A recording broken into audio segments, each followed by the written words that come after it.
Kila siku anatafuta kitu kipya. He's seeking different things. Kila siku anatafuta nyama mpya. He's finding a different prey. Maisha yako ya kiroho yakoje? What kind of life do you have? Ni dhambi gani ambayo kila wakati ninairudia? What sin you are succumbing to? Ni tabia gani ambayo kila wakati ninairudia? What character am I repeating it? Imekuwa ni mzoga wa kiroho. It is a spiritual carcass. Je, mvuto wetu ukoje katika jamii? What is our influence among hata hivyo walimwengu wanapotea kwa sababu mivuto ya wale ambao ingawavutia kwenye uzima inawavutia mautini. People are getting lost because of lack of attraction of those who profess. Mimi na wewe, you and I, tumeitwa kuwavutia watu uzimani. We are called to attract people into life. Lakini kwa kukosoana, because of throwing blame, kulaumiana, faulty finding, kushutumiana, or even kusengenyana, blames, or humor-mongers, vimesababisha badala ya kuwavutia watu uzimani, instead of attracting people into life, tumewavutia mautini. We have sent them unto death. Kwa kukosoana, by faulty finding, kuhukumiana, just judging kushutumia, kustakiana, or even coming among ourselves, mtu mmoja na mwingine, hata kutunza uchoyo na wadui, or even gluttony among ourselves, au kuoneana kijicho, or even looking down upon ourselves, kiburi na ubinafsi, pride and ego, kulaumiana na viongozi kwa viongozi, blaming among leaders, manunguniko na uchu wa madaraka, blames and seeking to be leaders, vimesababisha Kristo asionekane katika maisha yetu. Make Christ not to be seen in our lives. Je, ninapomsubiri Yesu, while awaiting Jesus, nimetengeneza maisha yangu kiasi gani? I prepared my life to what extent? Umetengeneza maisha yako kiasi gani? How have you prepared your life? Number 6. Tai, ego, anajiumba upya. He is renewing himself. Tai anaishi miaka 70. He lives 70 years. Na baada ya kufikisha miaka 30, when he's 30, anajiumba upya. He renews. Katika ule mdomo wake uliochongoka, in his beaker, anakwenda kuugonga kwenye mti mgumu. He goes and starts knocking into a hardy tree. Na lile cover la juu linaondoka. The beaker on top is removed. Na lile cover la juu linapoondoka, and the outer cover goes out, linachipuka cover jipya.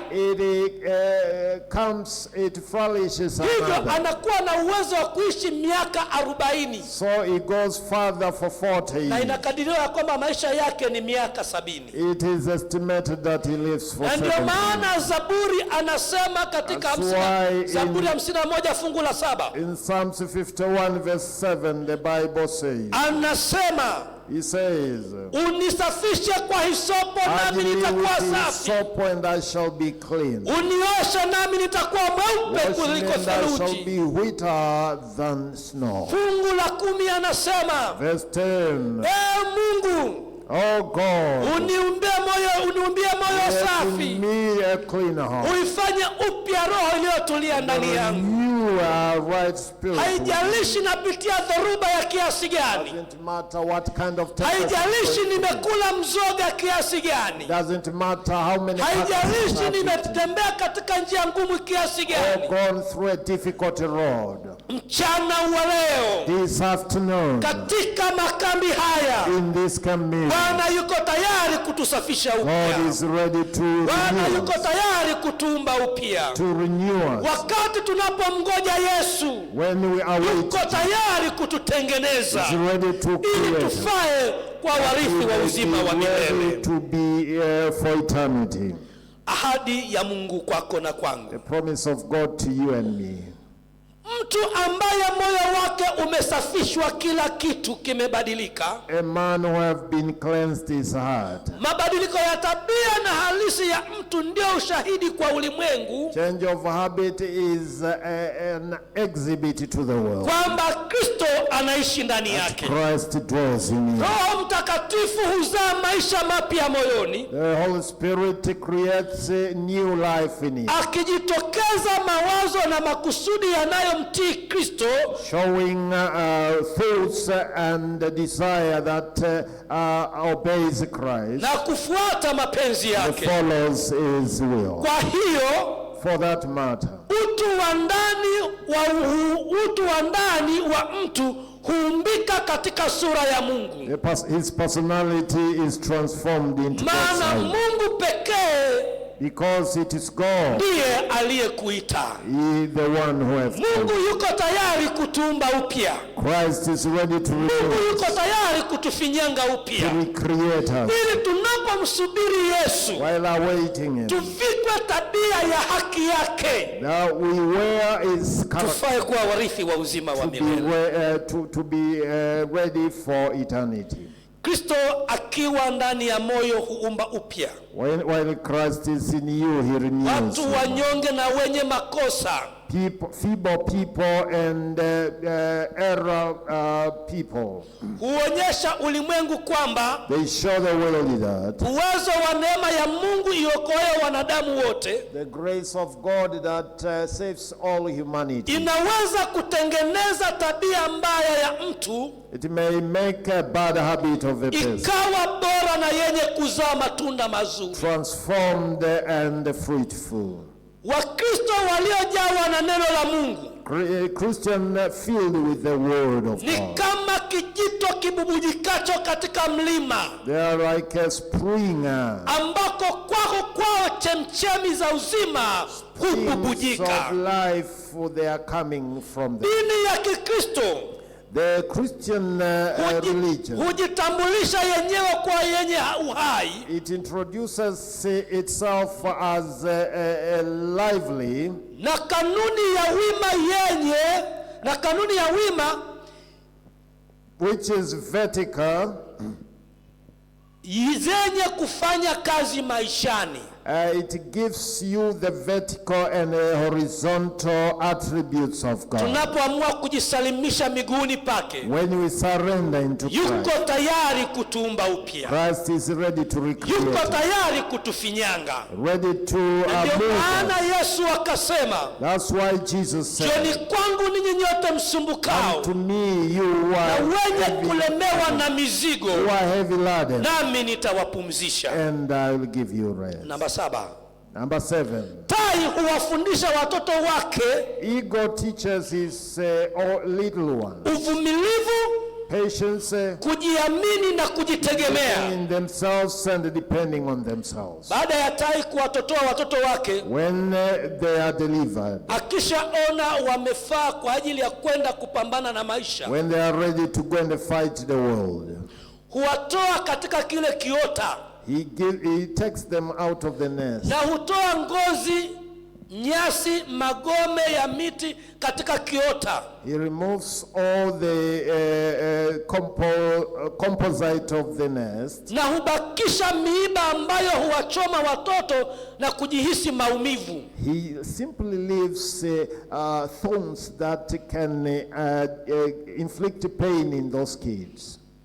Kijana na miaka 35, 30 na 29, A young man 25, in his late 30s, 20th, bado yuko kwa baba na mama, anategemea. staying in their father's home, depending on them.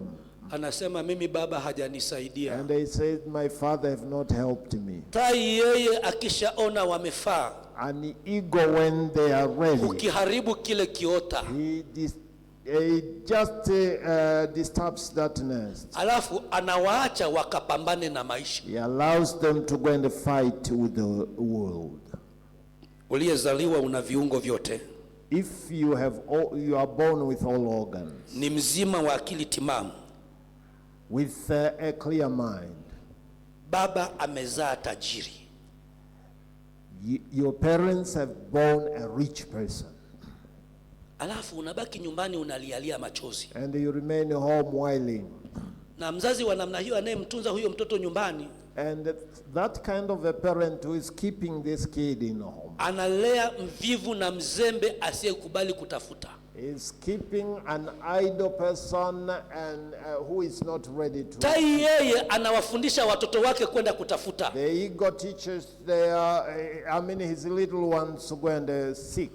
Umewafundisha nini watoto wako? What have you taught your kids? Nimewafundisha nini watoto wangu? What have I taught my kids? Na usipowafundisha kutafuta, if you do not teach them to seek, wanasubiri ufe ili wagawane mali. They wait you to die that they may distribute your wealth. Wakikaa kwenye vikao vya mirathi, when they sit in meetings, wanagawana mali. They think of dividing your wealth. Ukiwa mzee, when you're old, wanasema si mzee afe haraka ili tugawane mali. They say let him die early that we may share. Umewafundisha nini watoto wako? What have you taught your kids? Tai huwafundisha watoto wake. The ego teaches his kids. Katika maisha, in life, mateso hutupatia mbinu mpya za kuweza kukabiliana na changamoto mpya za maisha kulingana na mazingira mapya. Persecution gives us chance to find new ways to fight the challenges. Maendeleo ya teknolojia na changamoto mpya, technological development and new technologies, yanatupatia mtazamo mpya katika kupambana na maisha. They give us new perspective on how to fight the world. Miiba, shida, dhiki na adha, thorns and all kind of troubles zinazotusonga wakati mwingine, what are choking us, kutupatia uwezo wa kuwa bora zaidi kwa ajili ya hatua zingine. Give us ability to be more excellent. Na ndio maana katika kitabu cha Kumbukumbu la Torati 32 fungu la 11, the book of Exodus 19, Biblia inasema 32:11, the Bible says, mfano wa tai ataharikishaye kiota chake. It is an example of an eagle who just closes na kupapatika juu ya makinda yake, who walks on top of his little one. Alikunjua mbawa zake, he just opened his akawatwaa, he takes them, akawachukua juu ya mbawa zake, and he takes them into his wing. Wakati tai anapoharibu kile kiota, when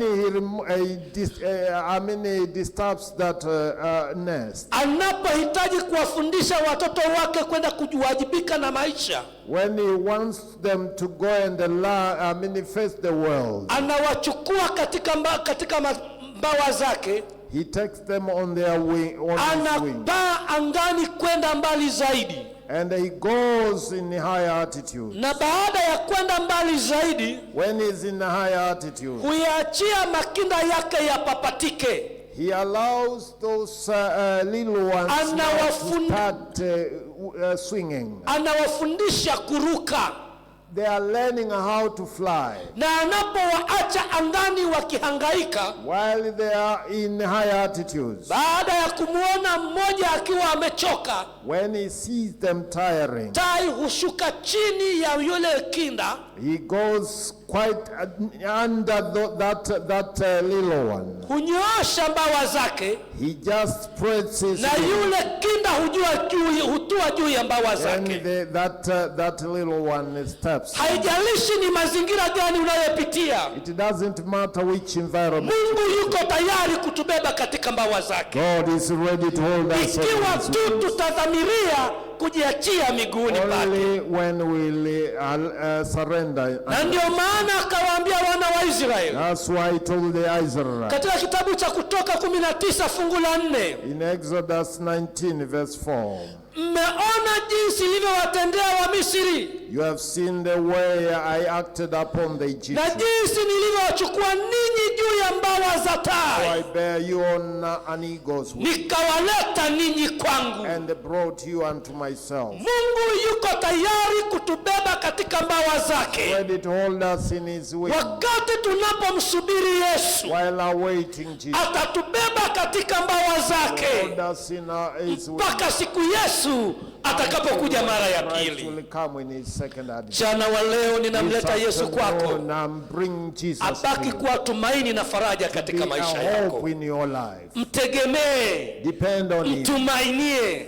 Na ndio Lay maana your hopes on him. na ndio maana Isaya akasema, As Isaiah says, wao wamngojea Bwana those who await Jesus, watapanda kama tai they will fly like na wala hawatachoka. they will not get well. Na ndio maana katika Kumbukumbu la Torati 32 fungu la 10 That's why in Exodus 32 verse 10, Biblia inasema, the Bible says, alimkuta katika nchi ya ukame he found him in a desert na land, katika jangwa tupu litishalo. and in the west whole wilderness. Alimzunguka akamtunza, He led him about, akamhifadhi kama mboni ya he jicho instructed lake. him and kept him as an Haijalishi apple. unapitia mazingira gani, Doesn't matter which environment, haijalishi unapitia ugonjwa, which circumstance you go through, haijalishi unapitia uchumi mgumu, whether it is bad economy, haijalishi unapitia masomo magumu, difficult, haijalishi maisha yako yakoje, it doesn't matter your lakini condition of anasema your life. nimekukuta katika nchi ya ukame. But I found you in a Hali desert. ngumu unayoipitia ndiyo nchi ya ukame. The condition you go through Mazingira magumu is na a desert land. mazingira magumu unayopitia ndiyo jangwa tupu litishalo. That is a howling wilderness. Lakini katika mazingira hayo But in that environment, Bwana ameahidi God has promised atakuzunguka, He will atakutunza, He will protect you. He atakuhifadhi. will keep you. Lakini haitoshi, But anakutazama kama mboni ya jicho He is lake. looking you as the apple of His eye. Je, unajua mboni ya jicho lako? Do you know the apple of your eye? Mboni ya jicho lako ni ipi? What is the apple of Unaweza your eye? ukaigusa? Can you touch it? Kuna watu ambao hata mboni ya jicho lao hawalifahamu. There are people who do not know the apple of their eye. Kama wewe unavyozuia mdudu asiguse mboni ya jicho lako, The way you protect it, ndivyo Mungu anavyokutunza. that is how He Anakuangalia, maana wewe ni jicho lake. is looking at Na you. ndio maana Zekaria 2 fungu la 8 akasema, In Zechariah, kwa maana Bwana wa majeshi asema hivi, Lord of hosts says, ili nitafute utukufu, I seek glory. amenituma kwa mataifa, He has sent me wale waliowateka ninyi, those who, maana yeye awagusaye ninyi for he who touches aigusa mboni ya jicho la Bwana. touching the apple of the Na Lord. ndio maana akasema katika Isaya 43 fungu la 4, That's why it says in kwa Isaiah, kuwa wewe ni wa thamani machoni you pangu. are a precious thing. Isaya 43 fungu la 5 In Isaiah 43 verse 5, akasema, he says, usiogope, fear not, maana mimi ni pamoja I am nawe. with you. Lakini pia akasema katika Yeremia 31 Jeremiah fungu la 3, 3, Bwana alinitokea zamani, God appeared to me akasema, long time ago and said, naam, I nimekupenda kwa upendo wa love milele, you with the love na ndio everlasting. maana nimekuvuta kwa fadhili zangu. That's why I have attracted Lakini you haitoshi, through my anasema katika Isaya 49 says in Isaiah fungu la 16, 16, tazama nimekuchora behold, I have written you katika vitanga vya mikono the yangu, hands of my kuta power. zako ziko mbele zangu daima. Your walls are before me always. Yesu aliacha enzi na mamlaka, He left the throne, akazaliwa katika hori la ng'ombe, born in a manger. na alipozaliwa katika hori la When ng'ombe he was born in a manger, hakuyapenda maisha ya he utukufu, did not love the akajaribiwa glory. kama mwanadamu He was tested na like wala human being. hakutenda dhambi. He did not sin. Naam, akafa kifo cha aibu pale He msalabani. died a shameful life. Katika mikono yake In his arm, misumari ilipigwa, nails were nailed. katika mbavu zake In his wrist, mkuki ulichomwa, there was na katika miguu yake and in his misumari arms, ilipigwa. nails were Lakini kwa kukuumba alituumba katika but he mikono yake, created on our palms akatukomboa katika and mikono yake, redeemed in his kwa arms kifo chake pale msalabani. through his death. Tone ya damu yakachuruzika. The blood Na was damu ilipochuruzika, the blood was shed. kila waliomwendea msalaba Whoever goes to the walipata cross, kupona. they were healed. Namba 115. Psalm number Naendea msalaba. Na ndipo 115. Yesu anaposema katika kitabu kile That's Jesus saying. cha Mathayo 11:28, Matthew 11:28. ananyosha mikono iliyotobolewa He lifts his yenye makovu ya damu, bruised. anasema njoni kwangu ninyi nyote Come to msumbukao you, me who are heavy na laden, wenye kulemewa na mizigo, who are heavy nami laden, and nitawapumzisha. I will uplift you. Jitieni nira yangu, Fasten mjifunze my, kwangu, learn from me. kwa kuwa mimi ni mpole I am na meek mnyenyekevu wa moyo. and humble. Ikiwa mchana wa leo If this is your desire, unagundua ya kwamba kuna mahali ambapo this afternoon you feel there is a place. nilikula mizoga kwa kutokujua, I ate carcasses without knowledge nikamkosea Mungu wangu, and erred before kwa God. kuwa Yesu yuko tayari kutuumba upya. Because Christ is ready to. Tunapoimba wimbo namba 115, When we sing song number 150, tasimama kwa miguu yetu miwili kwa ishara ya kujitoa. we will stand using our 2 feet to surrender.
Yawezekana katika maisha yako Probably in your life, kuna jambo ambalo unasema yatosha, there is something that you say, nataka nimtwike Yesu, I want to cast hili limenilemea moyoni mwangu, this year's and na pasipo kumtwika Yesu if I cannot cast it, sioni nuru ya matumaini. I don't see hope. Ninatamani Yesu aje kama shujaa katika jambo hili. That Jesus to come as a Yawezekana ni ugonjwa, probably you are yawezekana ni uchumi mgumu, probably economy. yawezekana kwa miaka mingi umetafuta mtoto hujampata, Years you have yawezekana ni mwanafunzi, kuna mambo unaona hayaendi vizuri, student there, lakini unasema yatosha. you say it is in Mchana wa leo nahitaji nimtwike Yesu. afternoon I want to cast Katika wito huu in this sogea afternoon. mbele, Come Yesu forward. anakuita. Jesus is calling you.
nitoe wito wa mwisho.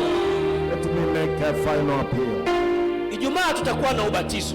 On Friday we'll have baptism. Na miongoni mwetu yawezekana kuna mtu ambaye hajabatizwa. Probably amid stars there is someone. Na anapotafakari maisha yake, when he is contemplating, anagundua ya kwamba kuna haja ya matengenezo upya, ili Mungu aninyanyue kama tai, anibebe katika mbawa zake kama tai.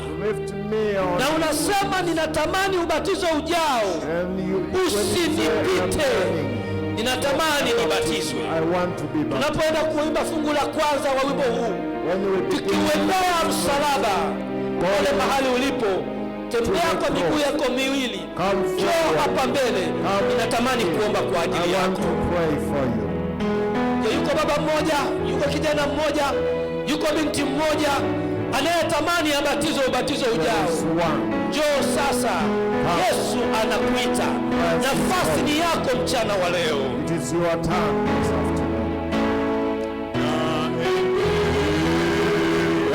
Unapouendea msalaba, Yesu anakuita mchana wa leo. Mungu akubariki sana. Kijana, Mungu akubariki sana. Kuna mwingine, kuna kijana mmoja, kuna binti mmoja, kuna baba mmoja. Yesu anakuita mchana wa leo. Toa maisha yako kwa Yesu. Damu yake imelipa fidia ya dhambi yako. Damu yake imelipa fidia ya dhambi yako. Mchana wa leo Yesu anakuita. Yuko mwingine? Yuko mwingine? Yesu anakuita mchana wa leo. God is calling you this afternoon. Yuko mwingine? Is there any other?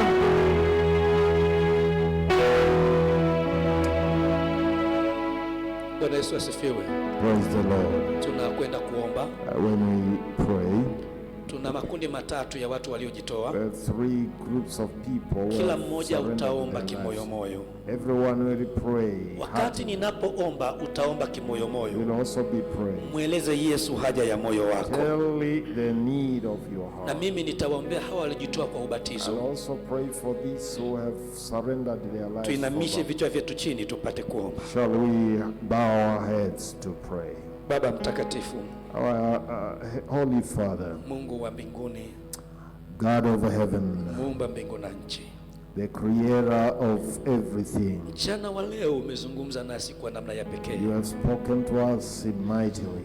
Ukasema wale wamngojao Bwana, those who await Jesus, watapata nguvu mpya. They will get new strength. Watapanda juu kwa nguvu, kwa nguvu kama tai. Go up like an eagle. Na baada ya kunena nasi mchana wa leo, after speaking to us this, umegusa mioyo yetu. You have touched our lives. Umegusa hisia zetu. You have touched our minds. Lakini tumegundua ya kwamba but also, iko dhambi ambayo tumeitenda tukala mizoga. There are carcasses in our lives. Twaomba utusamehe.